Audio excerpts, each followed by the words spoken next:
Hello, everyone. Great to see you. This is our first evening class. How exciting. And it's going to be an experiment. We'll see how dark it gets here and if I can actually cook on time. Uh-oh, Beverly, did you just cheers me? What do you got in your glass, girl? I don't know what you got. I think you have some wine. I'm doing a hazy IPA today. Oh, I love you guys. It's so cute that you joined me with this. If you guys are new, oh, thank you, Amy. She said she loves my shirt. So, I wore another t-shirt earlier. I'm running out of t-shirts, by the way. I got to go shopping if these classes are going to continue. But this is also by Compassion Company. And I wore a short sleeve t-shirt, I think in blue, many weeks ago. And this is the sleeveless, anything you can eat, I can eat vegan. And so there's proof of that tonight. So for those of you who may be new, when you look in the window, you're going to see a chat bubble on the bottom. If you click that, a chat bar is going to open up, and that's how we're going to talk to each other. And then maybe occasionally, if someone raises their hand, I'll have you talk with me too. But the thing that I love, thank you, Mary says she's from Colorado Springs. If you guys would tell me where you're tuning in from today, that would be amazing. So just let me know. We've got Arizona, Canyon City, hey Kim, Aurora, Colorado, Santa Cruz, Kansas, LA. So we have more. Ohio. Hey, Carol. Oh, good. I'm glad you made it in, Carol. Michigan, Florida, Kansas City. Is that Kansas City, Missouri? Or is that Kansas City, Kansas? And we've got Denver. Hey, Allison from Denver. So it's great to see all of you. My name's JL Fields. The JL is short for Jerry Lynn. And I am a vegan cookbook author. My, is that right? 7th book came out this month, or in July. I'll be actually doing one recipe from that tonight, but it's really not about the cookbooks tonight at all. It's about a method of cooking that I think is going to make you very excited. I am the founder of the Colorado Springs Vegan Cooking Academy, which closed in March due to the pandemic. So I started teaching free online vegan cooking classes and did that for 16 weeks. And now we have these classes, which can also be free. This is my new sliding scale platform where whatever you can pay is a-okay. I rhymed. I didn't even mean to. And if you're new, you should also know, is Harry out, Dave? What's up? Oh, okay. Harry was barking earlier, so he and Oliver. No, I do not want help. Maybe at the end of the class, Harry can come out. And so if you're new to this, what you may not know is that I like to have a cocktail while I'm cooking. I mean, I do when I'm at home by myself in the kitchen. So I have one when I'm with you too. And if you don't want to have a cocktail, that's cool. But if you want to have I usually like to show off a local Colorado Springs brew.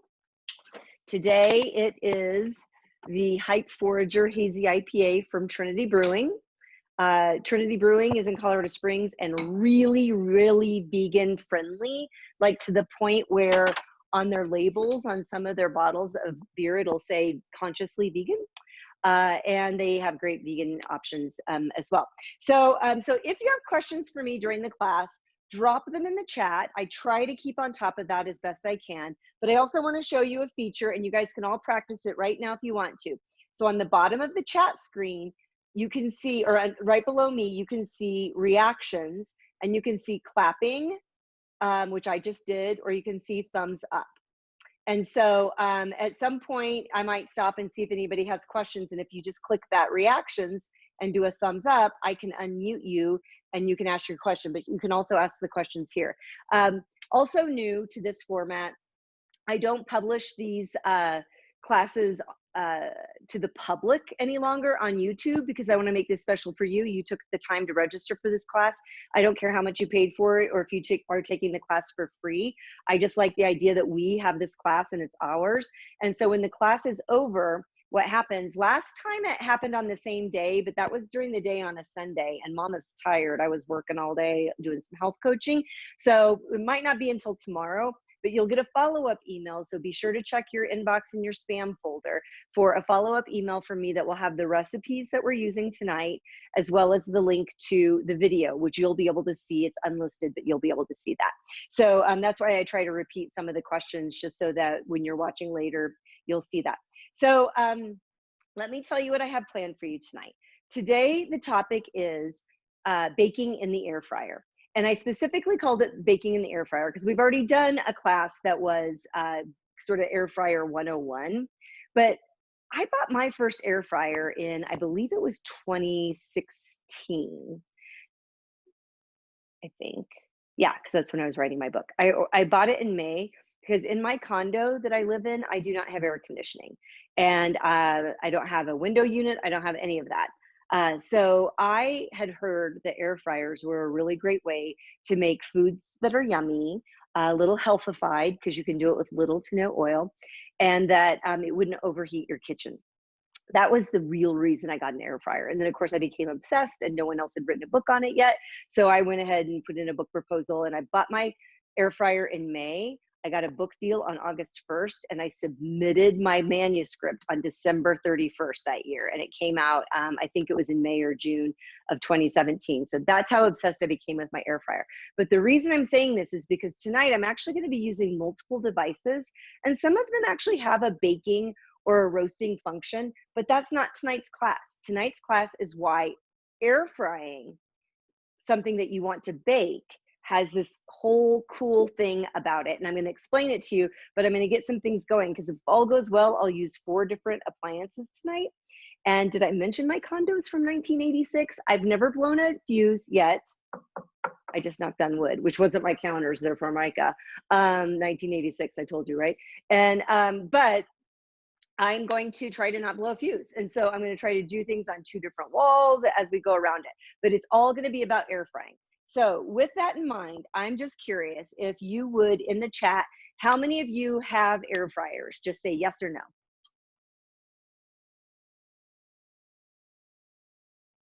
A lot of air fryers. Oh, you guys are going to be very happy. So Linda said no, got a couple no's. Kyra said no. Kyra, I remember how to pronounce your name from last time. You have a Melty Crisp lid that Beverly, I'm using one tonight. Okay, so we have a lot of people who have air fryers. Yay. So here we go. First things first. I put out a thermometer. It's 78 degrees in my kitchen. So if you all have air conditioning right now and you're all feeling all proud of yourself, I do not want to hear about it. I am 55. I don't have air conditioning. You do the math. Okay.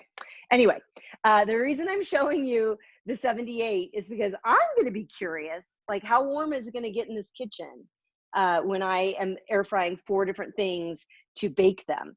And so we'll see, because I've never done this before. So what I'm going to start with today is a sourdough bread. No, I'm not going to teach you how to make sourdough tonight. You have not convinced me yet to do a class on sourdough because I am a hack when it comes to sourdough. But for those of you who do bake breads, even the no knead sort of rustic boulets, I want you to see how bread can come out in an air fryer. And that's honestly how I had learned that an air fryer really can be great for bread. You do have to make a smaller loaf though, and you really do have to think about the size of your air fryer. And so first, before I get started, here's the simple formula that I'll be repeating over and over again. And remember that it's a formula that is a guide, and it won't always be exact. But in theory, if you have a recipe that you bake in the oven and you want to air fry it, roughly you can reduce the temperature by 30 degrees in the air fryer, and you can cut the baking time in half.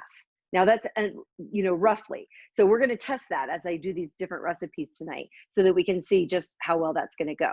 But that's roughly the formula.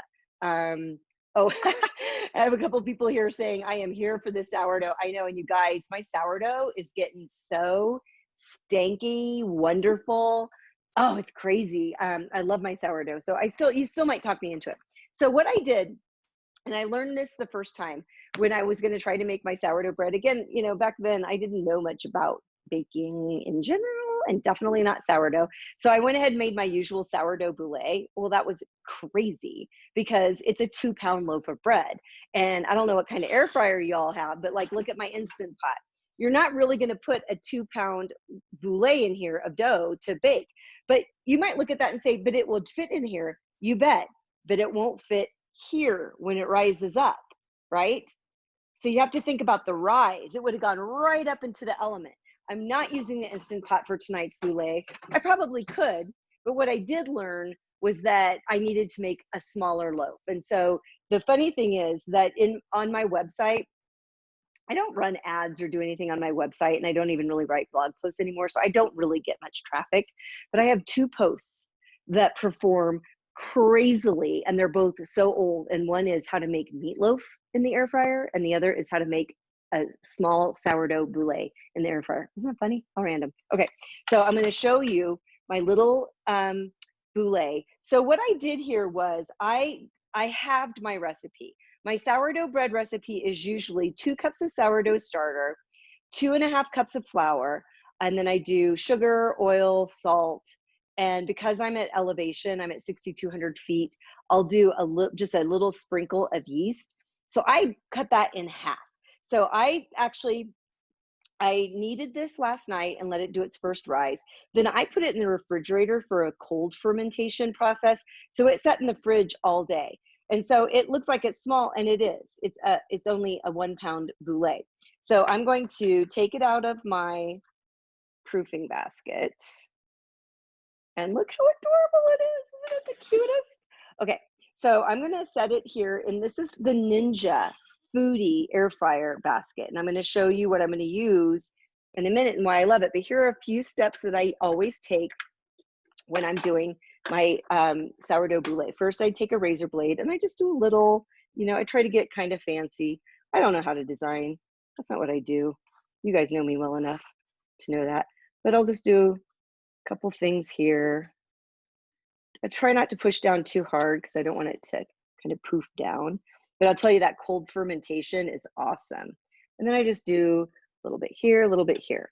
Then what I do is I spritz a little water on top. And I'm doing that just to kind of build a little moisture in the air fryer. I do this when I do the oven too.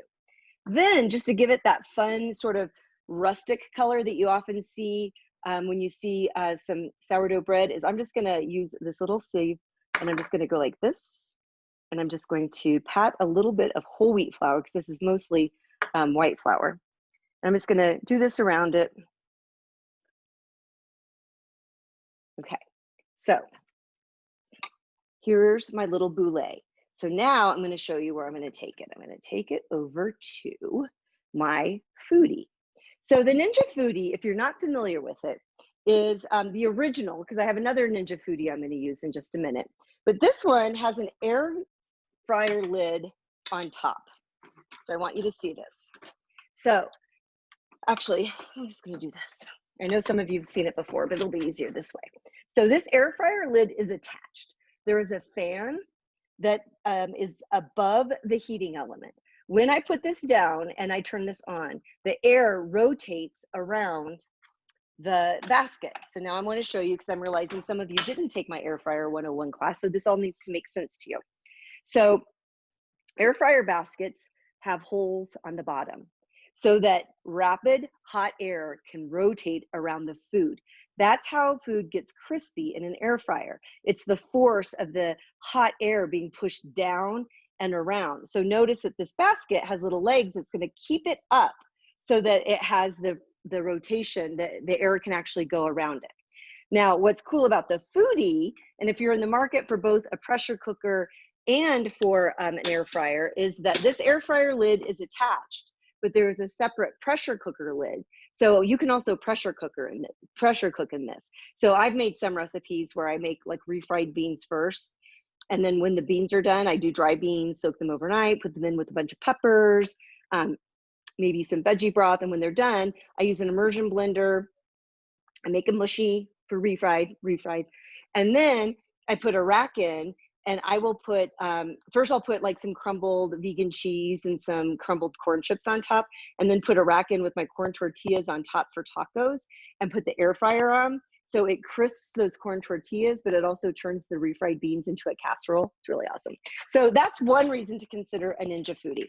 Now, when I'm usually baking my sourdough, I'm using a Dutch oven, and I'm baking typically around 500 degrees. And I do it covered. And then after about 10 or 20 minutes, I take the lid off of the Dutch oven, and then I bake it for another 10 minutes or so. The most important part is the bread. The internal temperature should be between 190 and 200 degrees Fahrenheit.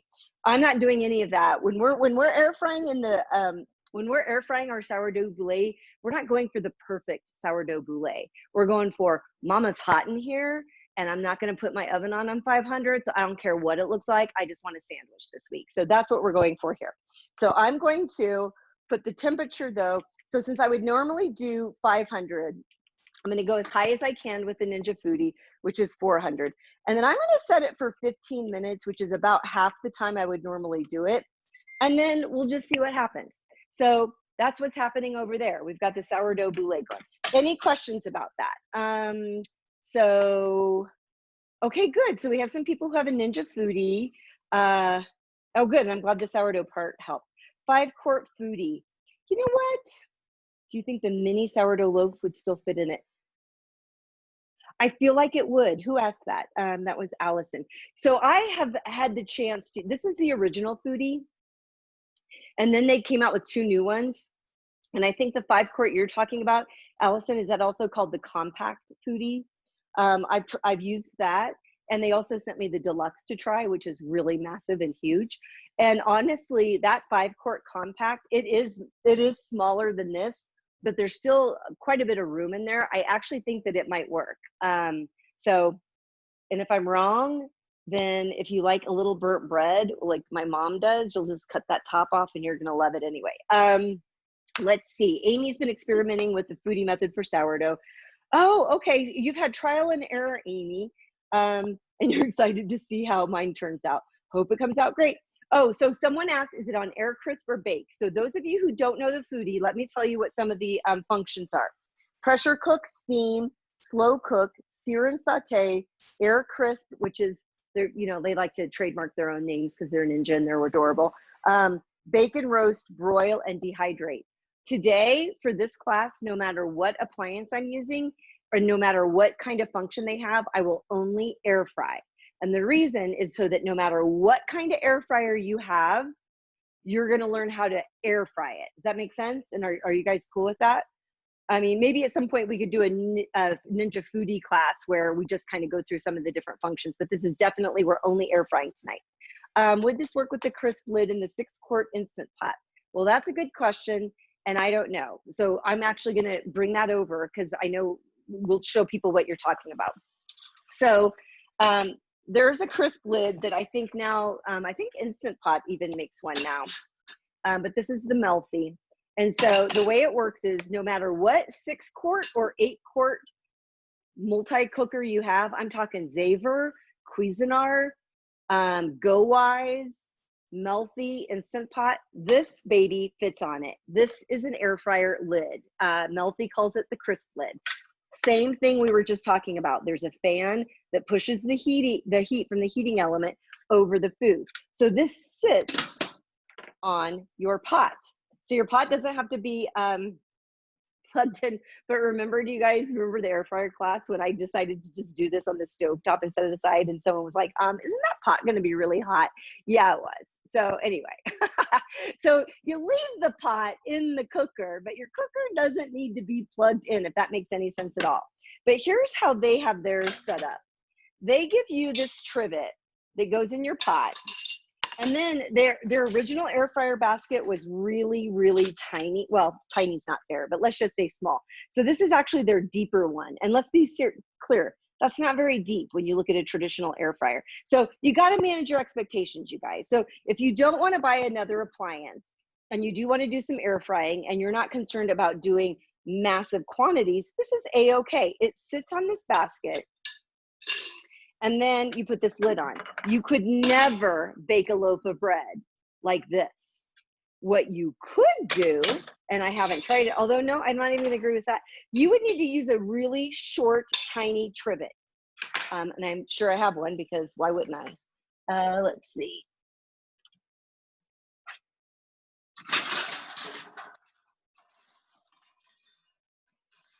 Maybe you could put this shorty down here and put the loaf in and then do it. It could work, right? So it could work. I just haven't done it.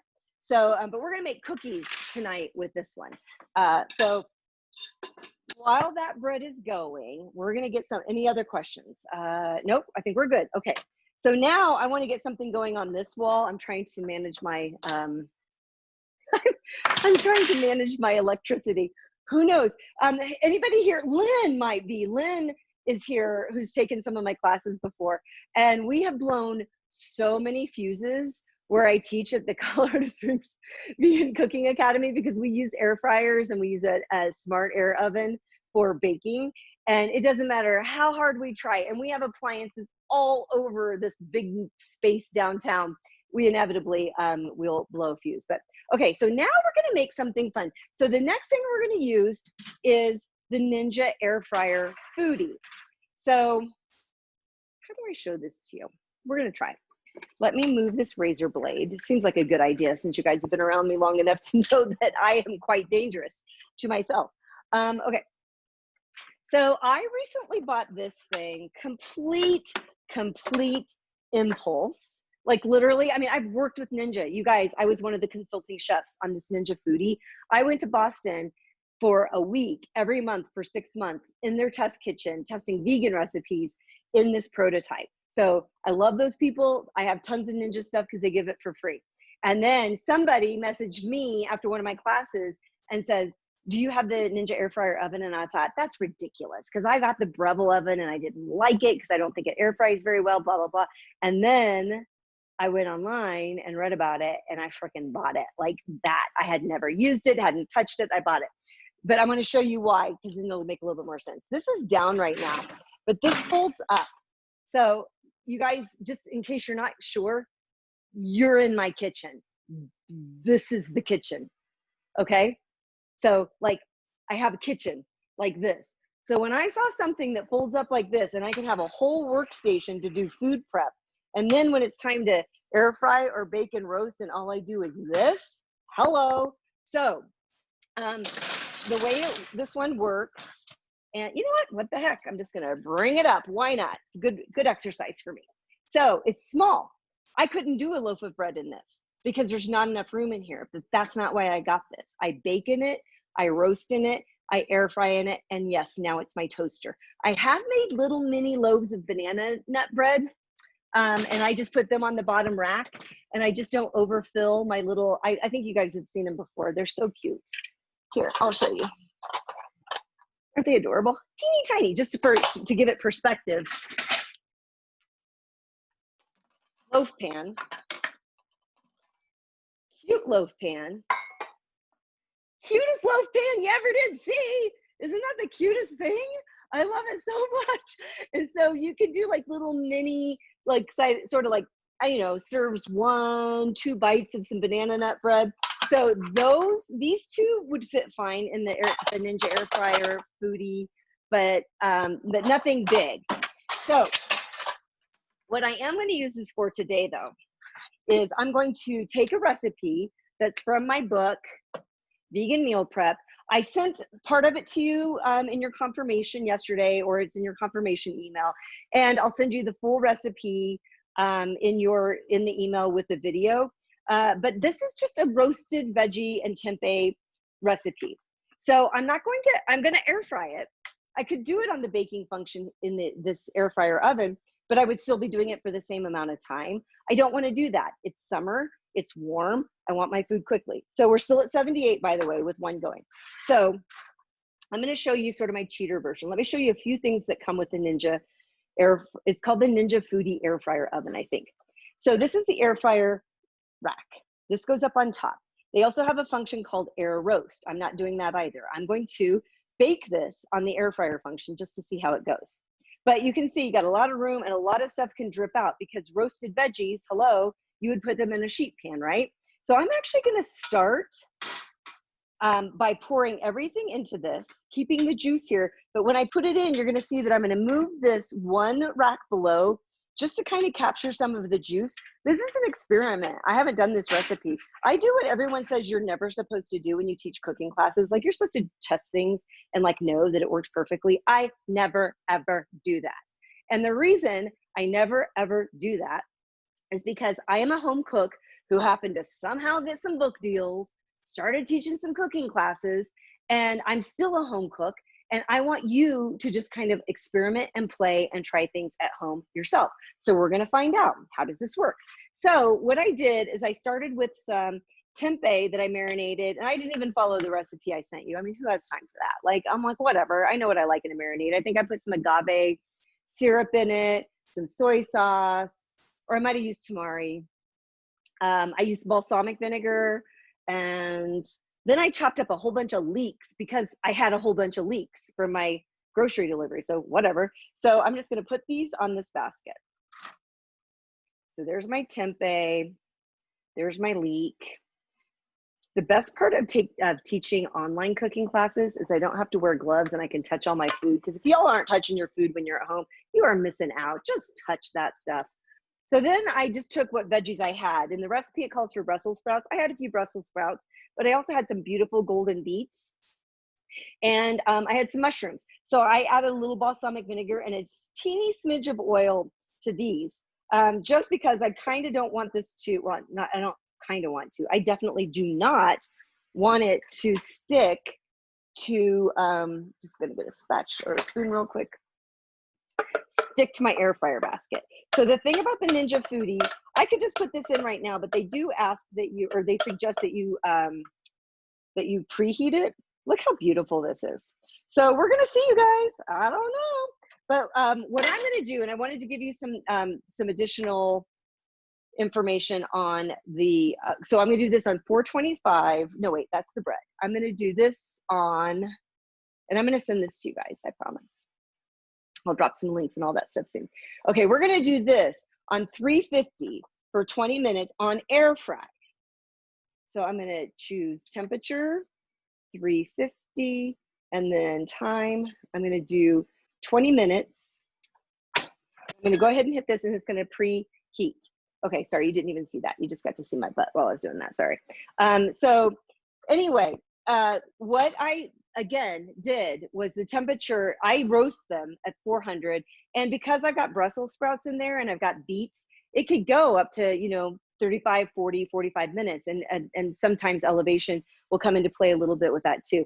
But I'm feeling comfortable that I can start at 350 for about 20 minutes. I want to confirm that's what I want to do. Yep. And then what I'm going to do is, if it's not quite done, then I'm going to bump it up to 400 for 10 more minutes. And that might just give it a nice, great kind of crispiness from the air frying. So that's the plan right now. Do you have, oh, so Sharon has, oh, Sharon, you got the Ninja air fryer oven. Yeah, it's really great. Let's see. I think I've answered all the questions so far. So again, my marinade is really just for, and I'm going to show you again what I have here because it's just so darn pretty. Oh, and it's already ready. I mean, those of you who have the oven, you know how quick it is. So I want you to see, hopefully you can see what I'm about to do. So there are 3 places that you can put food.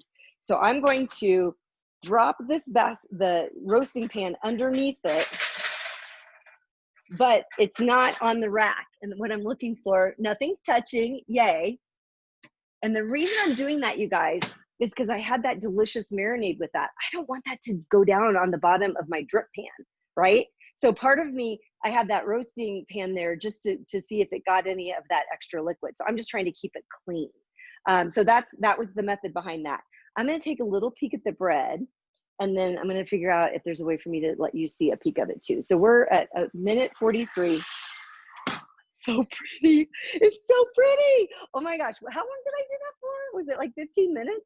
I can't wait. Oh, that's so cool. So some things you might wanna get when you're air frying and doing things like this are these awesome silicone gloves.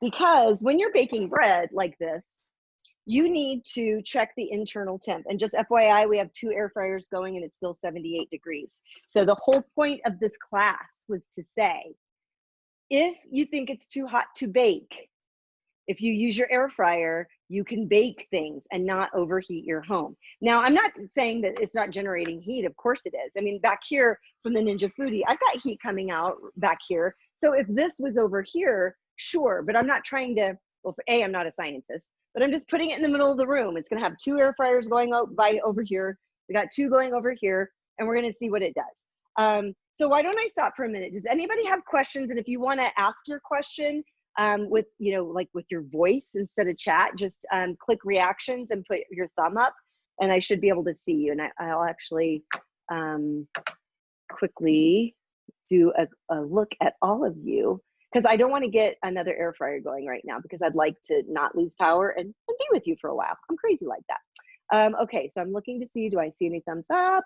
No questions from anybody yet? Oh, but I just love seeing your faces. I know some of you have your camera off. I don't blame you. You're probably doing something wonderful and honoring, and you don't want me to see you. I get it. But I do love seeing your faces too. Okay, so let's see. Does the crisp lid work on the Instant Pot too? 100%. When I got the, when I got my crisp lid, I actually did not have a Melfi multi-cooker. I only had the Instant Pot. Okay, I just heard the beep, so we're gonna check this. So let's get back to the silicone gloves. This is gonna be really hot, and I wanna pick up the bread, and here, I'm gonna let you guys see it too. So we're just gonna put it down here, and I'm gonna move it over here and see what's going on. Oh man, and it rose beautifully too. I need that other glove. It's gonna be hot, hot, hot. Here. So here you go. Look how it rose. It just rose beautifully, and it kept its form. But what I like to do is check the temperature from the bottom. So I'm going to just punch this guy in, and if it's not at 190, I'm not stopping. And right now, it's definitely not. And remember, I was doing a cold fermentation as well. So I'm just eking up to 140, but I'm nowhere near where I want it to be. So was it Allison who said that you had been doing this and it was too doughy? So I'm gonna assume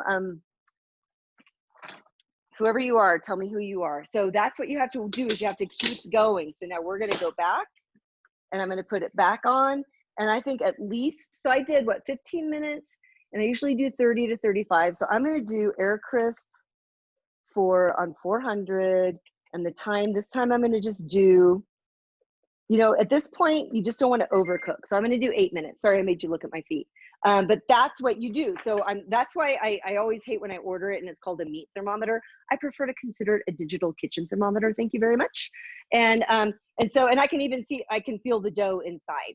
So, so that's one of the things that you want to check. So you definitely need it to be 190 to 200, and that's what we're going for, and we're going to keep going. And it'll be interesting. We'll see how dark does it get.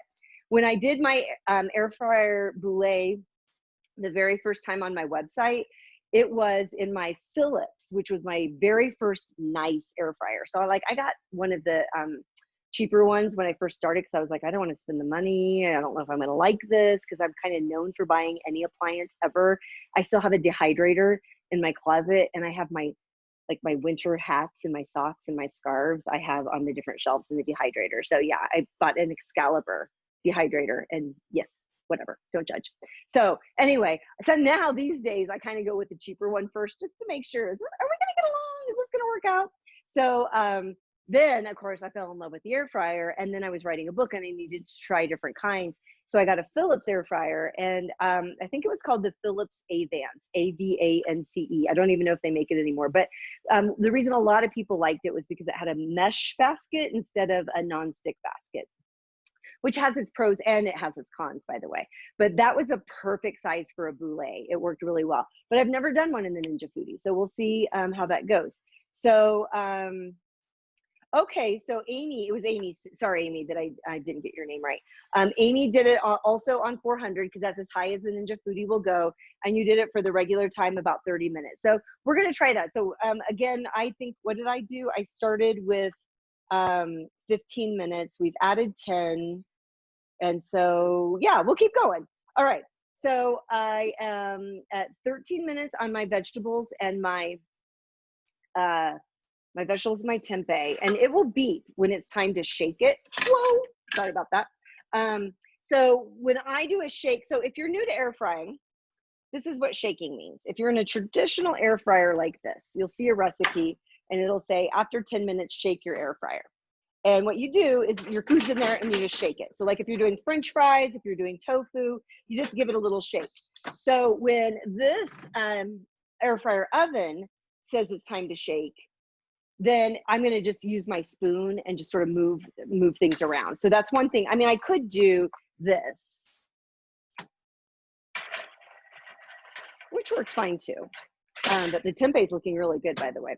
But I threw the beets in, so that's going to be interesting. So let me tell you some of the other things we're going to make, and then we'll get to them in a minute. So I have a recipe in, what book was that?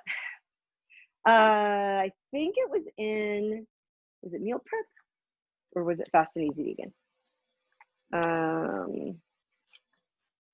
Oh, okay, it was in Vegan Meal Prep. It's banana nut bread bars. And there's nothing bready about these whatsoever, in fact. So what this is 2 bananas. So we're gonna start to talk about accessories while we're going through this process. This is 2 bananas, really ripe bananas, 2 cups of oats, a little salt, a little vanilla extract, and a little maple syrup.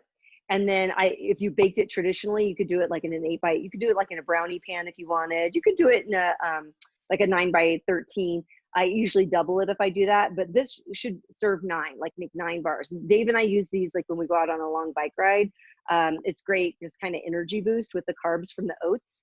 But they don't take long. I mean, they take about 20, 25, sometimes 30 minutes in the oven, depending. But we're going to do them for a much shorter time. We'll probably be able to do that in, what am I projecting?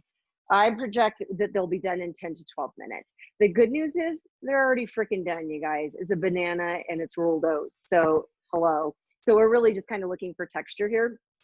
But I wanted you to see that this is a perfect example of really cool accessories that you can get that can fit into your air fryer. So for instance, we're going to do that one.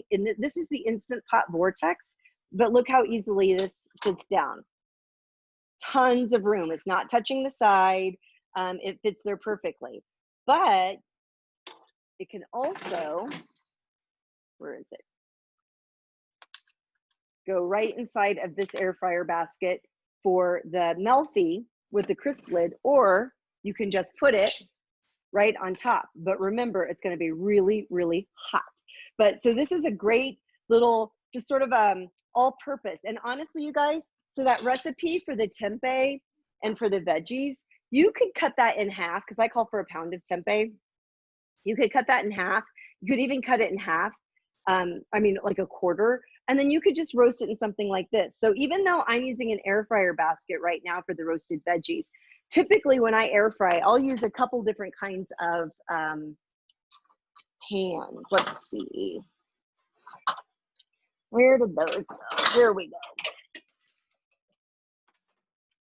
So you could put your roasted veggies or tempeh, tofu in something like this. You can also just put it in something like this. And for those of you who don't like nonstick, I'm just going to say a couple things. No one should be using like utensils, metal on their nonstick anyway. And as Dr. McDougall says, and I never quote Dr. McDougall, he says that he has treated thousands of patients for heart disease, but he has never treated a patient for Teflon toxicity. So anyway, you make your own decision, but mama's lazy and I don't want to be scrubbing all this stuff. So I like these because I can just throw in some balsamic, marinated seitan. I can put in, edamame. You can put all kinds of veggies in, and these fit into almost any type of air fryer basket, including also the Ninja Foodie as well.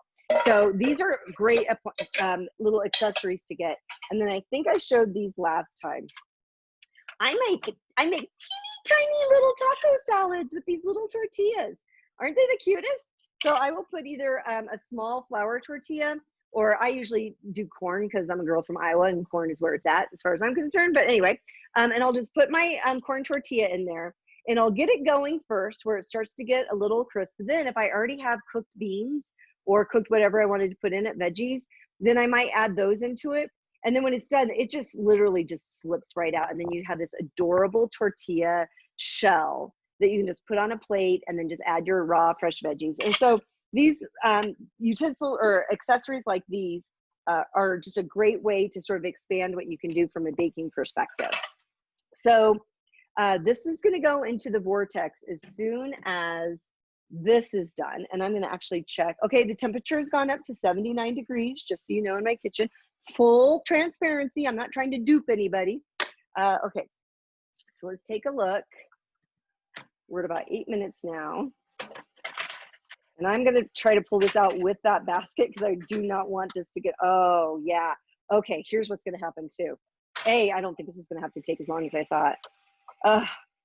But you know what I really want? How can I do this? I really want that yummy stuff from the basket, and I'm gonna find a way to do it. I'm woman enough to do it. You just give me a minute. All right, so I just want to take out one of the beets to see how we're doing.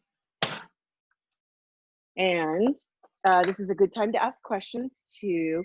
Oh, someone has the taco shell. Oh, that's a great idea. Okay, so how are we doing? Okay, so our beet is way over 165. So from a food safety perspective, the beet is cooked.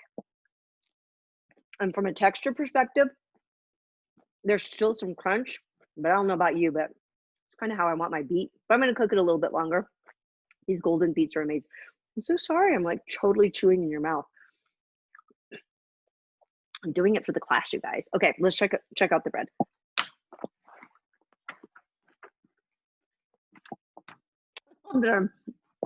I'm literally chewing in your ear. I'm so sorry.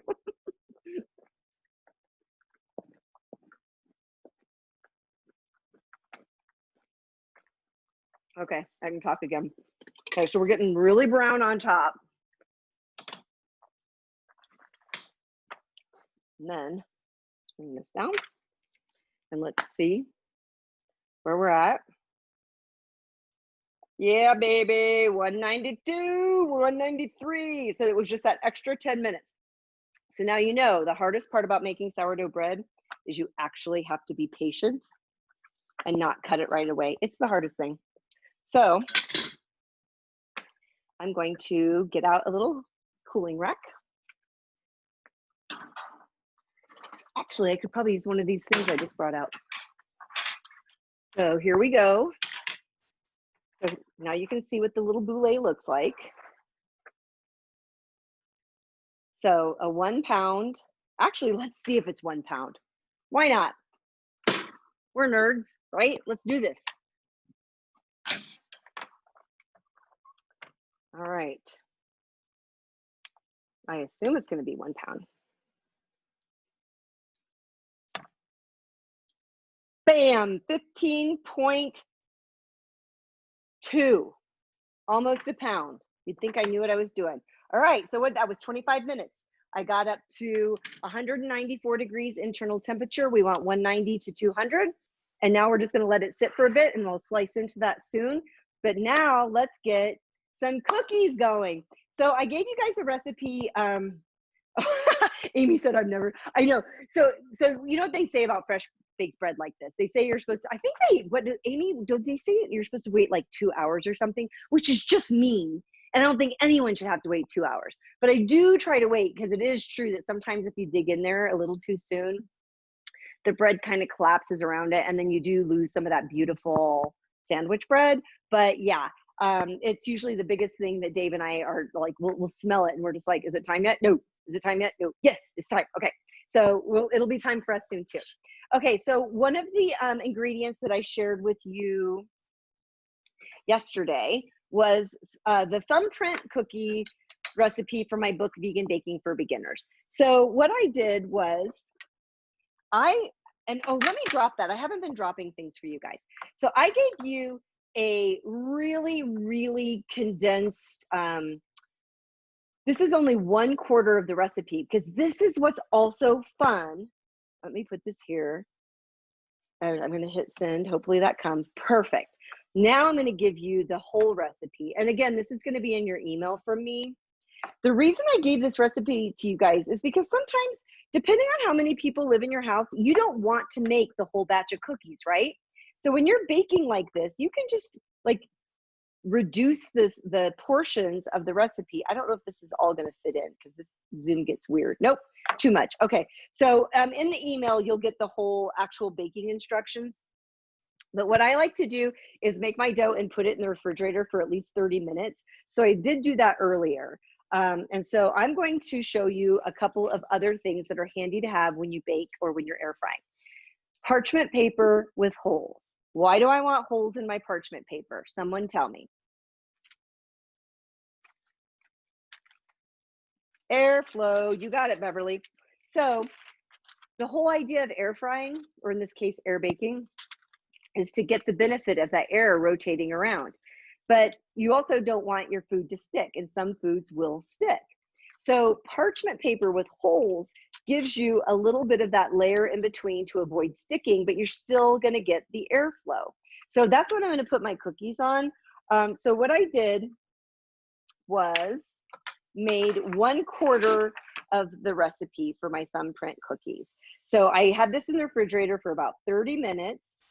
And now I'm just going to, in the recipe, I kind of call for, I think I say about 2 tablespoons, but I'm just going to use this little cookie thing. This is literally going to make like, I don't know, 4 cookies, maybe more.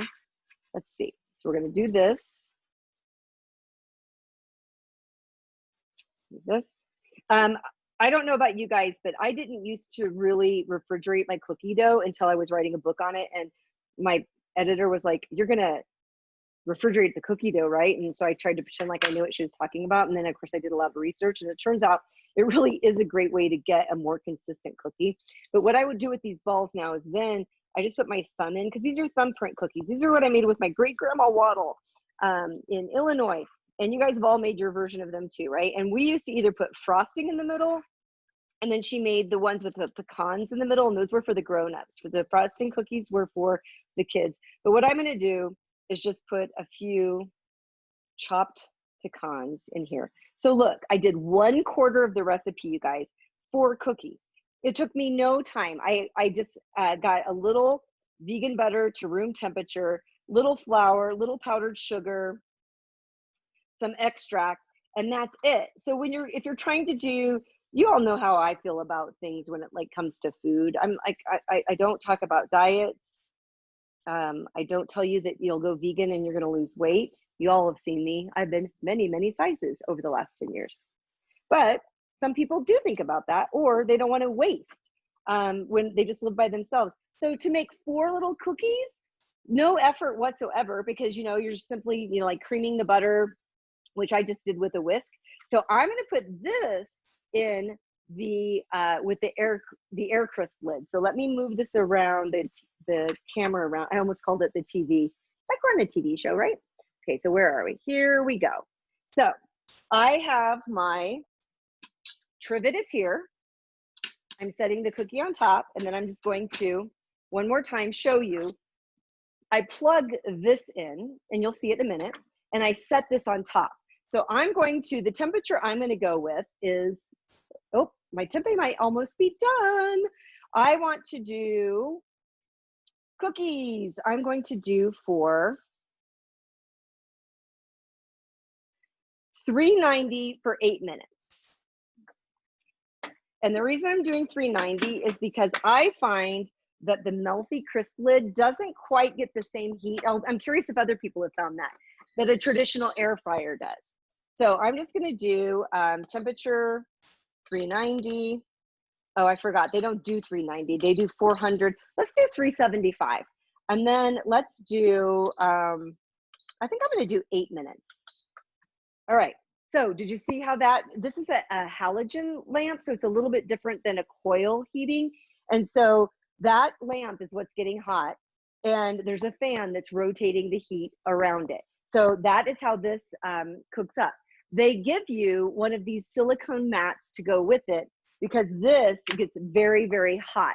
So when it's time to check it, to shake, or to do whatever, you can just set it directly on the silicone mat, and then you're going to avoid burning yourself or burning your counter.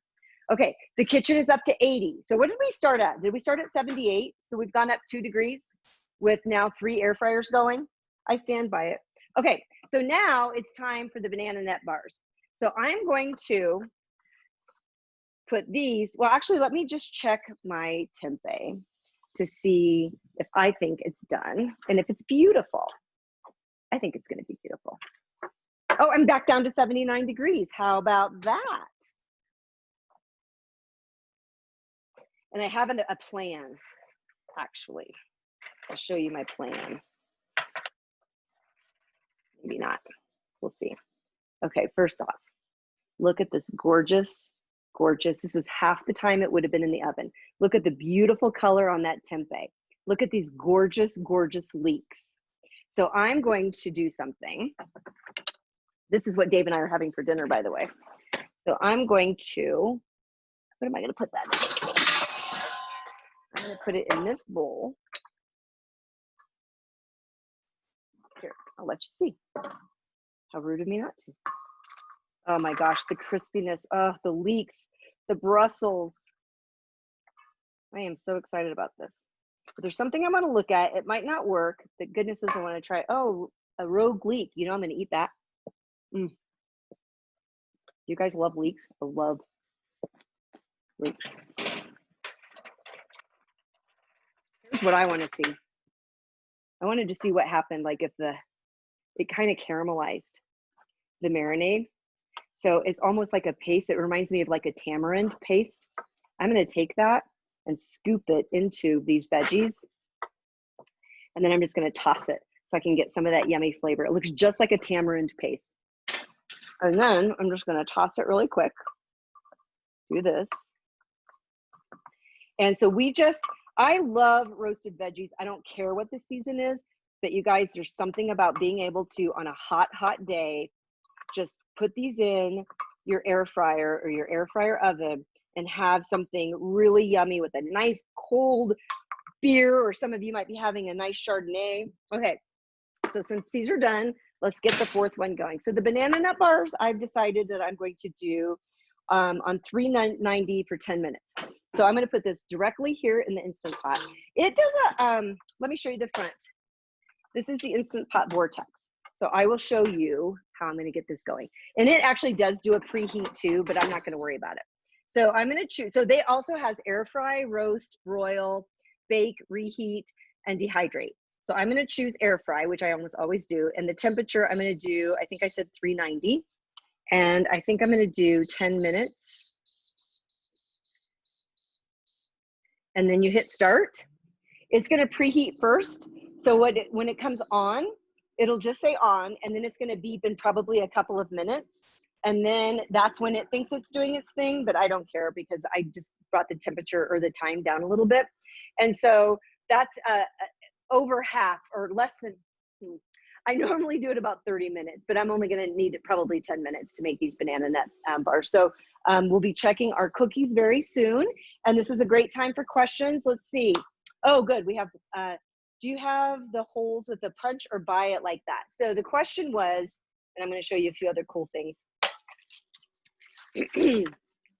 So when I started air frying and I realized parchment paper did its job in the sense of not sticking, but prevented the airflow. I was like, I literally took a skewer like for kebabs and I was punching holes in it. And then one day I was like, well, Amazon has everything. I know, you guys, I know Amazon's the devil. Amazon has everything. So I look, well, it turns out that, you know those steam baskets when you go to an Asian restaurant and they have the dumplings and it's like in these little bamboo baskets that are stacked? The paper in between are these.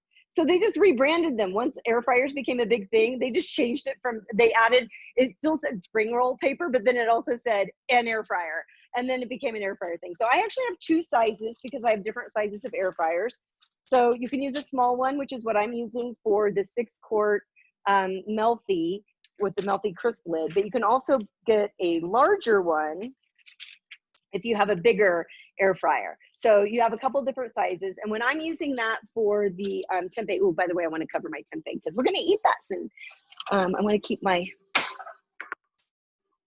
the yumminess. Okay. So I use these on the tray. I'll just put like 2 of the big ones and they work fine. But like with the cookies, sometimes you don't need, when you're doing the baking, you don't need the airflow. So if anything that can go in your oven can go in your air fryer. So you already saw that you can, in fact, I'll show you one of the things I learned. This was the year I was writing the book. I went to a kitchen store because it was closing, and naturally I went to buy things that I didn't need or never realized I needed, including individual pie plates. Why not? Everyone deserves to have their own pie.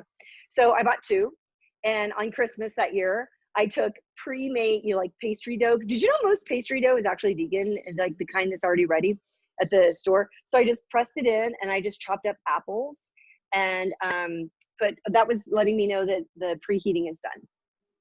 I put in apples, a little pinch of sugar, a little pinch of cinnamon, and then put more pastry dough on top. And 10 minutes later, I had 2 individual pies. So I just baked it, right? Airflow wasn't the issue. And the same way with the banana nut bars. I'm just making banana bread. So if you were doing a cookie and you don't care about, you know, the texture on the bottom, or especially if you're doing like a flat cookie, like a chocolate chip cookie or a peanut butter cookie, you can put one of these Silpat or silicone mats inside. And this one fits perfectly in this Instant Pot, fits perfectly in my foodie, does not fit perfectly in the basket that comes with the Melty. So, you know, that's the thing. You have to start to look for things that sort of the sizes that fit. So those are just a couple of things I wanted you to see. And then I think, do we think we've waited long enough for the bread? Should I just slice the bread? Amy, you tell me, right? Everybody deserves to have their own pie. True story. I stand by that. Okay, if you're having a drink with me, cheers. Let's have a little sip before we dive into the bread. Oh, my people. And those of you who don't drink, I hope you're not offended. You know, I don't drink all the time. Just, you know, when I'm cooking after 6. Just kidding. Well, kind of. Anyway, okay, let's slice some bread. I see some of you laughing, so I know you're getting my weird sense of humor. Let's slice the bread and see what it looks like inside. Let me get my bread knife. Let me move this down for you so you can see. So I'm just gonna go right into the middle to see what happened. Yeah, it's way too soon, but I just can't resist. And I'm so happy I did it. Oh, look at those big, fluffy air holes. Oh, if there was smell-o-vision right now, you guys. Oh my goodness. I better take a bite. I wonder if Dave's watching and he's really mad at me right now because he's not getting any of this. Let's try. Oh, and then I saw there were other questions like what kind of butter do I use? I'm going to answer you in a minute. That is what tastes. My sourdough, I started my sourdough starter 3 years ago, March. She is so sour now. Her name is Sandy. I love her so much. All right. Now, I think the cookies might be done. Let's see.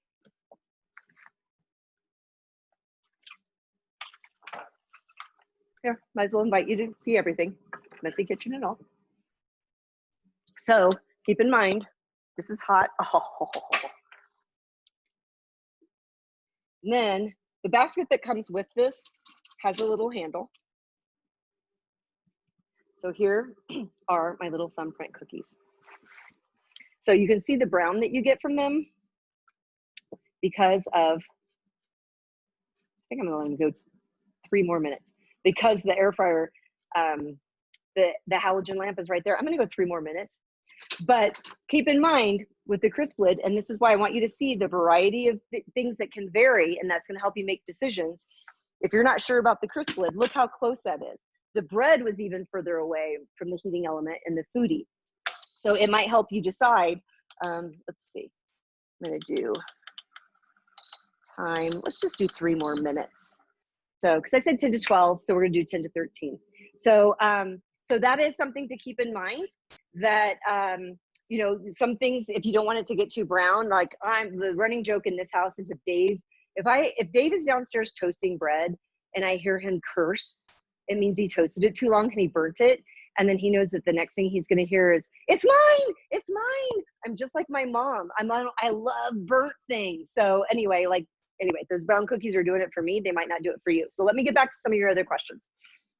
So, and I love that you guys were jumping in and answering the question. Yes, Jennifer, I do buy them like that. Okay, so what brand of vegan butter did I use? So I used Earth Balance. I am not loyal to any particular kind of vegan butter. And in fact, I used just about every kind I could find when I was writing Vegan Baking for Beginners. And so I will tell you that I love, you know, Country Crock? Has what they call like the plant spread now or something like that. Super cheap. You can get it at Walmart. Way cheaper than Earth Balance. It performed beautifully in my baked goods. A lot of people have avoided Earth Balance for a while now because of palm oil. And all I can tell you is research palm oil, make your own decisions, but also know that there are companies, and Earth Balance is one of them, that have started what they're called the Sustainable Roundtable on palm forestation. So, I mean, I think people are trying to do the right thing, but the issue is around orangutans and what's happening to rainforests as a result of palm oil production.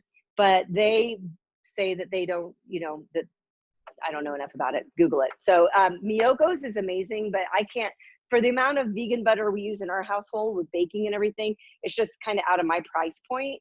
But I do, like, if I'm making some vegan baked goods for people who aren't vegan, I'll splurge on Miyoko's butter because it is so good. And I want them to experience it. So, but usually I just buy whatever store I was at. So if I go into King Soopers, which is local here in Colorado, it's a Kroger store. I'll take, if they've got the Country Crock, I buy the Country Crock. I don't know if it's Country Crock. You guys know what I'm talking about. Like they started doing commercials like 2 years ago and saying it's plant-based. So I like that one. Slice it 10 minutes ago. That was funny, Amy. Could you please email out links for the air fryer accessory? Ooh, for the accessories. Oh, you want me to work, do you? Okay, yeah.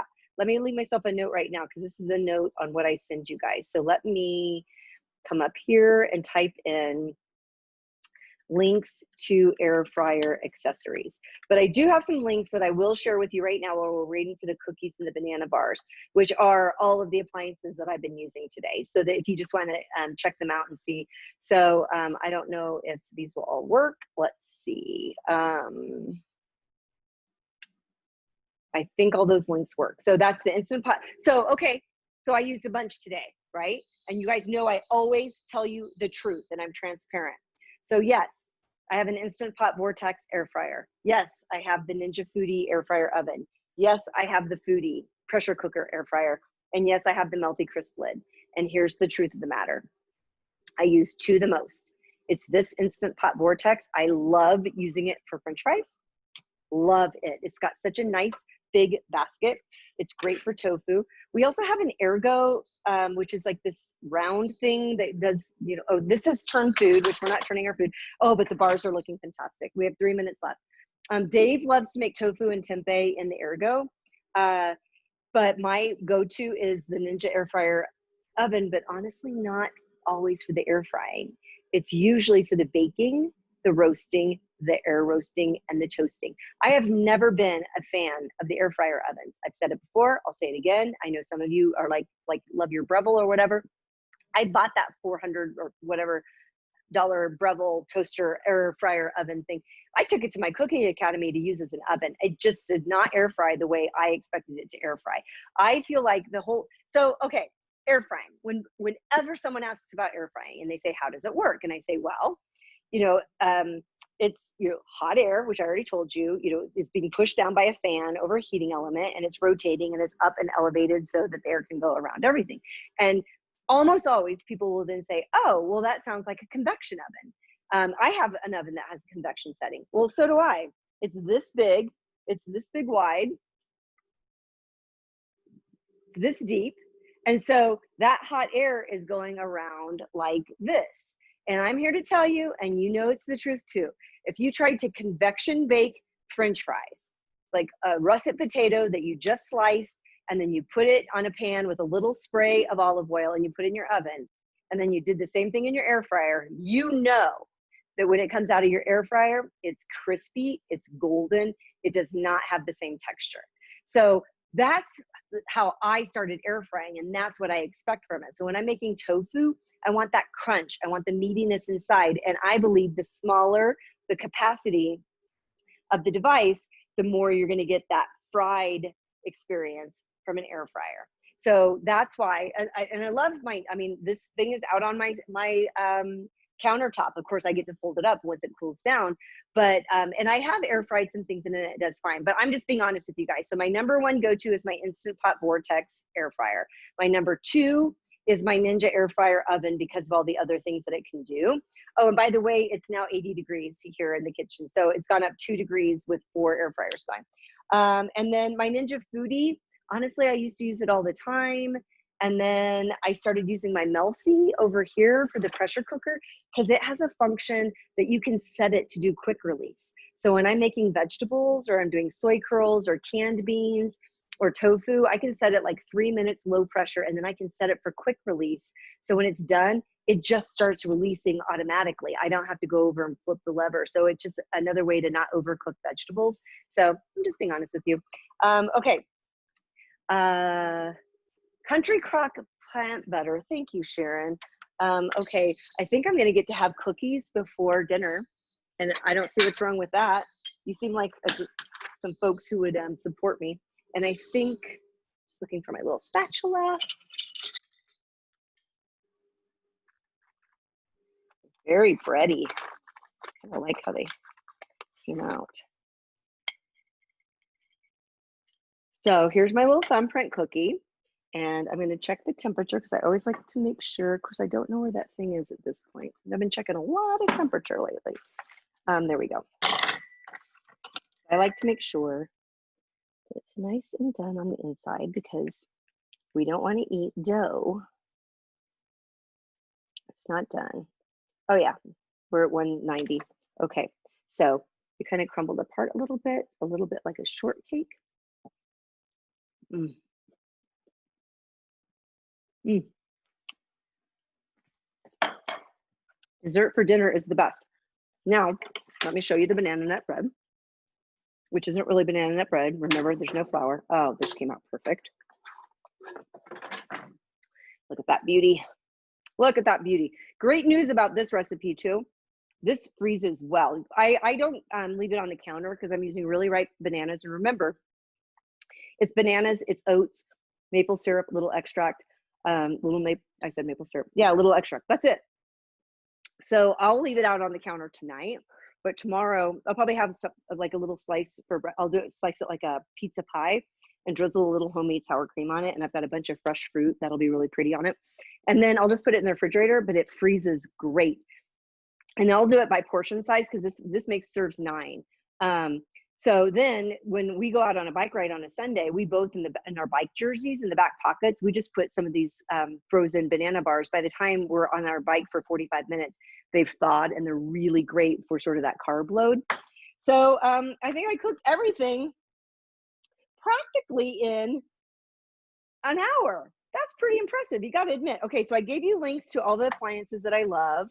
Oh, the books that we were cooking out of today are Vegan Baking for Beginners and Vegan Meal Prep. So I'm going to drop that here. Let me tell you. Oh, Lynn, you made all of. Lynn, did you cook with me today? I just don't think any of you cook with me anymore. I just send you the ingredients, thinking it's the thing I should do. So let me tell you about the upcoming classes. You guys help decide one of the classes, but here's a link to the classes. My next class is. What's my next class?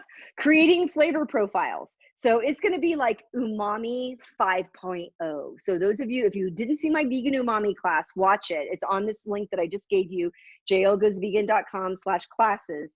Scroll down and watch the vegan umami video. But we're going to be talking about creating flavor profiles so that you can start to tap into your intuitive cook. And you can start to look at all these spices that I have all around my kitchen, and you're going to figure out how I start to grab spices and put them together. So that's creating flavor profiles. That's going to be on a Sunday. And then you guys helped me decide last week. So the next class is going to be the basics of Buddha bowls. So we're really going to talk about how you can just very simply layer beans, greens, and grains. And by that, I really just mean any protein with any grain or starchy vegetable and with any green or any veggie. So you can have a really wholesome meal with some yummy nut or seed sauces and really get all of your vegan food groups in just a simple meal. So that's the plan too. And oh, good, Lynn, you prepped in advance. That's so exciting. And oh, someone asked what else I will eat for dinner. Well, remember, it's not just roasted vegetables, it's tempeh. Tempeh is a soybean. This is my protein. So we've got tempeh in here and veggies. So honestly, that's a hippie bowl. I've got starchy veggies. I've got green veggies. I've got leeks. I've got mushrooms. I've got tempeh. If I wanted to get sassy, I could put a peanut sauce on it or a little cashew sauce. But why do that when you all know I'm going to have a cookie as soon as I'm done eating? So yeah, so that's going to be my dinner tonight. It's actually a really great question. And then for those of you, as you know, I now have my classes are pay what you can, sliding scale, and free is an option. So if anybody took the class for free and you decided I'm not a complete hack and you want to leave a tip, there's a link for that. I mean, I am kind of a complete hack, but that's why you like me. So with that, any final questions? Do you feel like you're in a position to use your air fryer to bake? Or more importantly, did any of you who don't have an air fryer, did this convince you, if you've been on the fence, is this the thing that might have pushed you on the other side to get an air fryer, let me know. Let me know. And probably most importantly, can I substitute hemp tofu for the tempeh? Sure, why not? Absolutely. It might cook more quickly. So if you're going to do a hemp tofu, and especially because hemp tofu is super fragile, it's not as hardy as a soybean. I would actually probably put it in at the halfway mark. I would marinate the tofu. I would marinate all the veggies. I would cook the veggies for 50%, if not 75% of the time. And then in that last 25% or last 50% of the time, add the hemp tofu so that it doesn't overcook. That would be my suggestion. Yeah, Linda's like, yes, I need to. I need an air fryer. What should I buy first? Okay, I love that. As in, you think you're going to be buying more than one air fryer, so you want to know what your starter air fryer should be. And if so, I admire you so much because that's exactly how I think. Oh, good.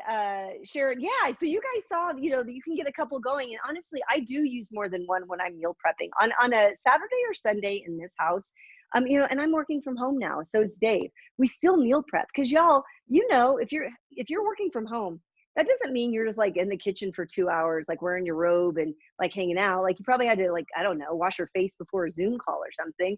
And you might have had to put some clothes on and they actually expect you to work, right? So, so I still meal prep. I have more flexibility now. So actually when I'm meal prepping tempeh or tofu, I don't cook it, I marinate it. So I spend more time creating those flavor profiles, which we'll talk about at the next class. And I will marinate the tempeh and tofu for days. So then at the end of a work day, when we're done and we're ready to eat, we just put that in the air fryer and 20 minutes later, I mean, if it's tempeh, it's done in 12 minutes. If you're just making it by itself, tofu, I do in 20 minutes. So that's a great way to meal prep that. But yeah, like sort of in the old days when I was doing traditional meal prepping, because I was going to be out and about, I have more than 2 pressure cookers going and more than 2 air fryers going for sure. Okay, let's see. Yes, and I feel like wait, your son has decided to go vegan? Sharon, you are a dynamo. You're having a big impact on people. So, okay. So does anybody, this is it. As far as if you have any, you know what I'm going to do next, because I like to see all your faces. So in a minute, I'm going to change the view so I can see your faces and I'm going to unmute you. And if you want to say hello or goodbye or whatever, you're welcome to do that. Remember what happens next? Not tonight. I'm tired. I'm going to have dinner with my man.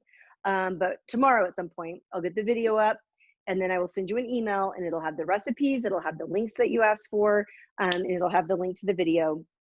Let's see, tempeh takes less time than tofu. Oh, that was that question. Yeah, it actually does, believe it or not. So truthfully, I would eat tempeh right out of the package. But I do tofu, but here's why. I do tofu on 350 degrees for 20 minutes. I go slow and low because I want to cook it from the inside out so that I'll get a crunchy exterior and a meaty interior. With tempeh, we're already dealing with something that's pretty dense, right? And so I'll marinate it. I will cook it on 330 for about 12 minutes. And then if I'm feeling sassy, I might bump that up to 400 for 3 more minutes, getting me closer to 15, just to give it a kind of a rough edge to it or a brown to it. But if I'm going to take it directly from the air fryer into a sauce, the tempeh, then I don't do the extra 3 minutes and I just toss it in the sauce. And tofu, definitely watch my air fryer video. So if you go to jlgoesvegan.com/classes and scroll down, you'll see from the pandemic cooking series, there are 15 videos there. And one is air frying. And I definitely do talk about tofu and I definitely do coat it. I usually always use some kind of high protein flour like chickpea or brown rice. Or soy flour, and usually some kind of starch, either a cornstarch, potato starch, or even a tapioca flour or arrowroot. The combination of those 2 things give it texture, and also it puffs it up without all that oil that you would need if you submerged it in a big old wok with a bunch of oil. Okay, so I think, do I recommend higher temp for Breville? My experience has been I've had to cook longer and at a higher temperature. The Breville, for those of you who don't know, the Smart Air oven is very large. Those of you who've taken my classes have baked with it at the academy. And so you are making up for that extra space where you're not getting that condensed hot airflow. And so, yeah, I usually increase, if I see a traditional air fryer recipe or use my own air fryer recipes from my book, I will increase the temperature and it'll take longer to cook. And that's fine. There's nothing wrong with that. And that's what I mean by when I said tonight, here's what I'm going to try. We'll see. I'm here to tell you, if I cooked those cookies in 4 different air fryers, they would look 4 different ways when they were done. And they would have taken 4 different either temperatures or time. That's fine. You have to get to know your appliances. So use a recipe as a place to start. And then you decide, you know, what works for you and what gives you kind of the texture that you're looking for. And so play around with it. And it doesn't make one better or worse. It just is what it is. Like, you know, and then write it in your books that if you have a cookbook, just jot down, when I'm using this, I need to go up 10 degrees and I need to cook 3 minutes longer. There's no problem with that. Okay, so now I'm going to stop and I'm going to go into gallery view so I can see your beautiful faces. And then I'm going to go over here and I'm going to unmute you. You don't have to unmute yourself if you don't want to, but I am going to, let's see, can I do that? Mute participants. Oh wait, I think I have to do it over here. I'm sorry, I get confused. This happened last time too, didn't it? I apologize, you guys. Mute. I don't know if I can do it. How did I do it last time? Give me one more second to try to figure it out. I'm not going to waste your time, I promise. Oh, I found it. Unmute all. Okay, now you're unmuted. So you can unmute yourself. And if you, oh, I hear you. I see Sharon. Hello. Okay. Oh, hello, you guys. I just love seeing your faces. I'm scrolling. If there's anybody else there. There's Sharon. There's Kyra. There's Jennifer. This is like Peggy from Romper Room. There's Linda. There's Peggy. There's Beth. There's Kristen. I am so excited to see you guys. I love that you come and visit me all the time. And we will be back.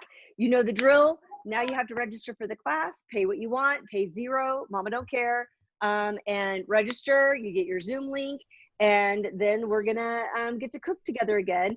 And if you guys have already registered, I think I've already picked out what I want you guys to make for the flavor profile. So we're gonna have a really good time. You guys are awesome. I'll see you soon, and you'll get an email from me soon with the recipes and with the link to the video. Okay, bye. Thank you. Thank you, everyone. Bye. Thanks, Leo.